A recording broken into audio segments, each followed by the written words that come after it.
Like, you know, people always say, you know, a man who needs no introduction, and then he's a little bit scared to welcome Jon Bon Jovi.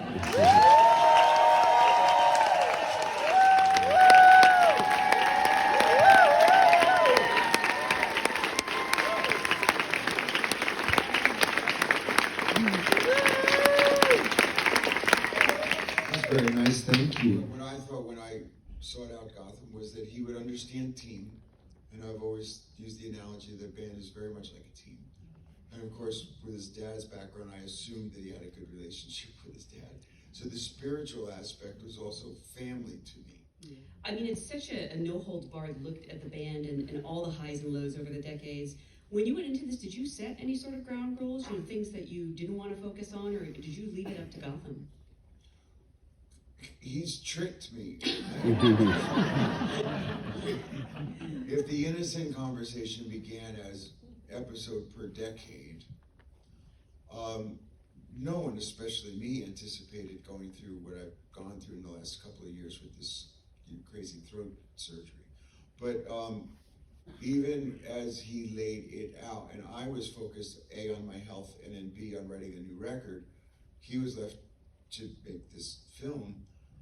And if I would suggested something like, oh, the band should get together in a room and talk, and you could film that. And he was like, yeah, it's a great idea. Notice that there's no conversations like that. So he's yes to me to death and made the film. Generation maybe watching this, whether you're a member of a team or a member of a band, or maybe a family or even a company, you're going to see that in order to have long-term success, there's going to be peaks and valleys.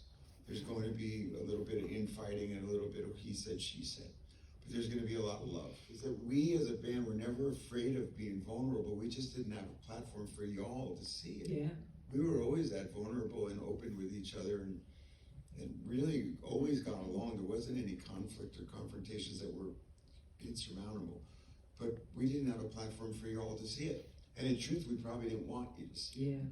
What we say is we were there for what was the gold rush. You know, the advent of the CD. You know, remember when everyone went and bought their Beatle records again on CD? You know what I mean? It was like that kind of, you could sell 20 million copies of an album.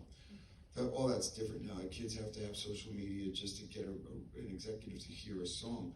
I went into a radio station and knocked on a glass window and said, hey, DJ, I have a song. So it's a different world. Mm-hmm. Not worse, just different. No. You know, I didn't anticipate this surgery. I was always feeling I was bulletproof in my career, you know, in my life. So this has been a weird setback, but it's a learning lesson and you go on. And so here we are. And, you know, the good news is what you see in the film was shot 1 year and 2 years ago. So the road to recovery is you know, I'm at the last exit, about to get off the highway. So,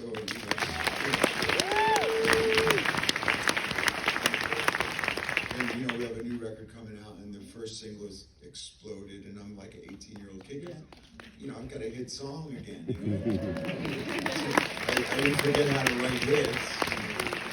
So it's very exciting because the reaction to the record and the reaction to the film, and you know, and people have been very kind, like kind of rooting for you to get healthy. God, episode 3, there's unrecorded songs. What? There are songs that Jon has kept. So there's one coming in episode 3, Cadillac Man. Okay. And there were these little jewels of, and there were stories about like how some of the songs came into being, just this stuff there. I mean, there's so many shows, of course. The work ethic, man, like it's incredible. I mean, my 16-year-old son and his buddies are sitting here, and I'm like, watch that. That's the thing that matters. Like, that's the key to the greatness. Is, you know, there are a lot of talented people. There are a lot of talented people in sports, in music, etc. And you certainly don't get to that level if you're, but like the 40 years, like that happens because, I mean, he has been at every single one of these screenings, doing Q&As. We have done 100 podcasts together, and you know, it's just like, you can't, so that to me is the thing that's inspiring, and I love to be around because I learned from it, I'm inspired by it, and so, yeah, I want to do more for sure. But it's going to be hard to top. I mean, this relationship's going to be hard to top. Writing a song to me is the closest thing that a writer can ever have to get to immortality. song can outlive you. Recording it because you lived in the notebook and you think highly of it, you want to record it. Last for me is then wanting to go out and share it with the crowd. But I enjoy that when I'm out there. The most personal songs are the ones that, you know, resonate with an audience and they say, that's not you, that's me. That's my story. You know, and there have been a lot of folks that have reached out with this film. They considered it to be brave to be that vulnerable. I just considered it to be honest. And then they said, well, that's how I feel too. I said, well, help me. Yeah. You know, help me get through this. I have.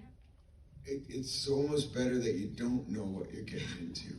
You know, because the adventure's going to be what it is, and you're a young kid, and that's very important to our stories that I was so young. But I was fearless, and I like that. You know, if I could have told the young me anything, it would have been to enjoy it more. You know, don't always work so hard all the time. Could have enjoyed a little more of it. But that's not what Kobe did. That's not what Tommy does. That's not what, you know, LeBron does. You go to work. You got a job to do. My intention is to enjoy it when I'm back to being 100% healthy. Yeah, absolutely. Very good. Thanks, everyone.